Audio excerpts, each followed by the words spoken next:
C'était le symbole d'un pays coupé en deux, un immense ruban d'asphalte traversant la Libye d'est en ouest, de la frontière égyptienne aux limites de la Tunisie, fermé depuis des années. Dimanche, Abdelhamid Beiba est venu en personne rouvrir la route côtière. 3 jours avant la conférence de Berlin, la cérémonie tombait à point nommé. Mon cher peuple, depuis cette tribune, j'appelle tous nos frères et nos fils à renoncer à la division, à oublier les rancunes et à avancer vers la reconstruction. Depuis sa nomination en mars, le Premier ministre d'Union nationale ne ménage pas ses efforts pour convaincre les sceptiques qu'après 10 ans de guerre civile, la Libye est enfin sur la bonne voie, celle de la réconciliation.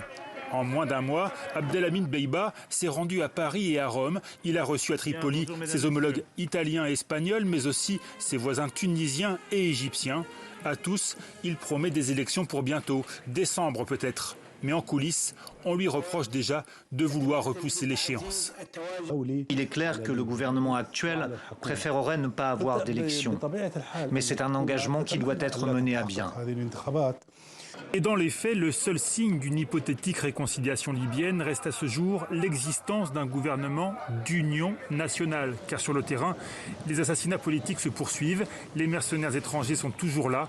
Et comme à chaque conférence internationale, le camp de l'Est, celui du maréchal Haftar, montre les muscles en massant des troupes à la frontière algérienne et en fermant la frontière.